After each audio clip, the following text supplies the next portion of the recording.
Você sabia que no dia 14 de abril de 1909, o cientista Carlos Chagas encontrou no sangue de uma menina de 2 anos um protozoário que depois foi chamado Trypanosoma cruzi?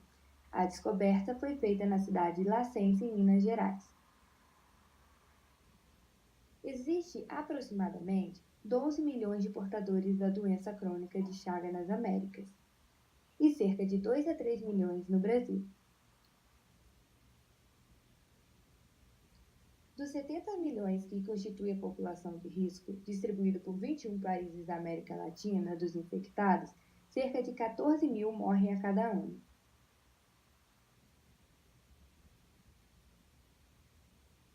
Afinal, o que causa a doença de Chagas? Ela é causada pelo agente etiológico Trypanosoma cruzi, um parasita da família Trypanosomiaceae americana, que se hospeda na fêmea do inseto barbeiro e se manifesta em diversas formas. Agora vamos conhecê-las.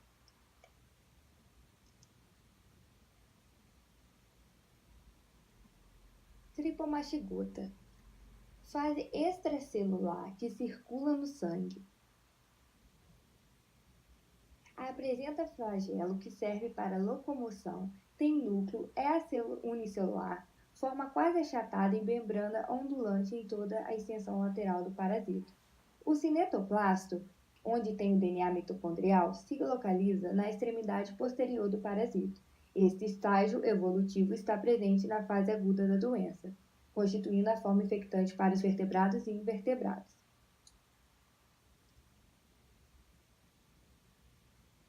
A mastigota, fase intracelular e multiplicativa, sem flagelos de locomoção, com pouco citoplasma e núcleo grande. O cinetoplasma fica ao lado do núcleo e é um pouco menor que ele. Está presente na fase crônica da doença, presente somente no hospedeiro vertebrado. No homem, está presente principalmente no macrófagos e faz fagocitose.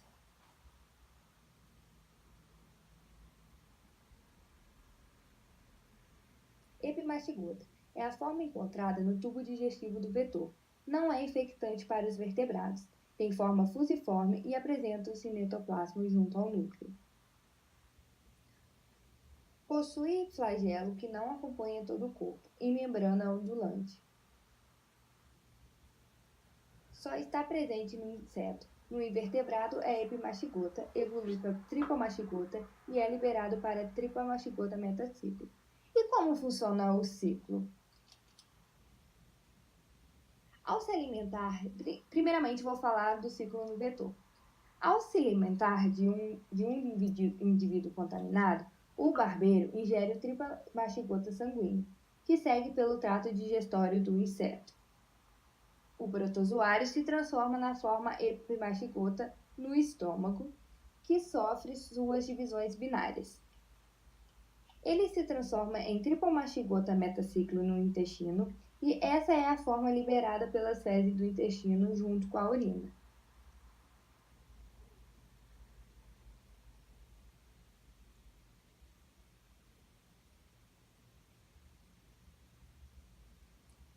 Agora vamos falar do ciclo no humano.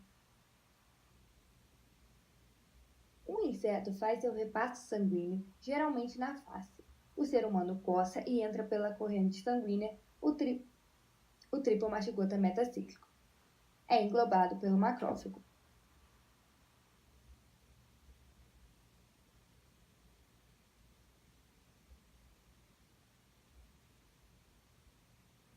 O protozoário se transforma em amastigota, se divide binariamente e se transforma em tripomastigota sanguíneo e rompe o flóculo parasitófago.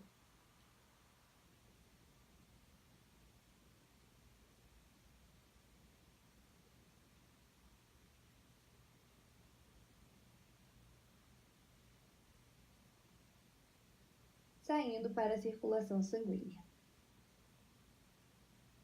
Os tripanossomas, então, invadem novas células em regiões diferentes do corpo e se multiplicam como amastigotas.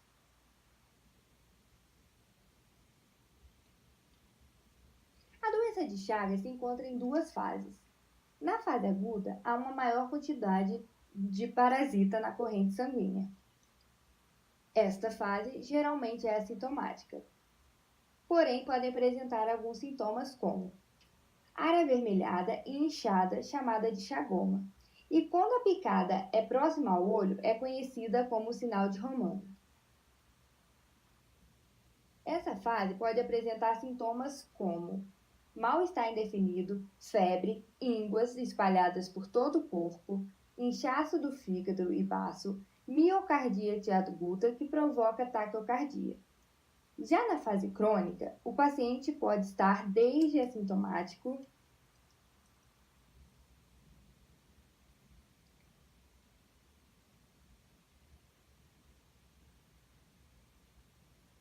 até distúrbios graves, como, por exemplo, no sistema cardiovascular, cardíaco, há arritmias variadas, aumento do coração, palpitações e tonturas, além de miocardite inflamatória fibrosante, que pode levar a óbito. Há também outras complicações que podem ocorrer no sistema digestivo, como o aumento do esôfago e do intestino grosso. Agora vamos falar sobre o tratamento. O remédio chamado benzidazol é fornecido pelo Ministério da Saúde gratuitamente mediante solicitações das Secretarias Estaduais de Saúde e deve ser utilizado em pessoas que têm a doença aguda assim que for diagnosticada. Para as pessoas na fase crônica, a indicação desse medicamento depende da forma clínica e deve ser avaliada caso a caso. Em casos de intolerância ou que não respondam ao tratamento com benzidazol, o Ministério da Saúde disponibiliza o Nifurtimox como alternativa de tratamento, conforme indicações estabelecidas em protocolo clínico e diretrizes terapêuticas. Independentemente da indicação do tratamento, as pessoas na forma cardíaca ou digestiva devem ser acompanhadas e receberem o tratamento adequado para as complicações existentes. Agora vamos falar um pouco sobre a profilaxia. Não há vacinas, porém pode-se fazer a conservação das casas de pau a pique, aplicação de inseticidas, colocação de telas em portas e janela, uso de repelente e roupas de mangas longas. Contudo, o combate do inseto transmissor é a principal forma de profilaxia. E como prevenir a transmissão oral? Devemos comprar alimentos registrados e que cumpram as condições sanitárias. Deve-se também evitar comer frutas cruas nos locais de maior ocorrência de surto.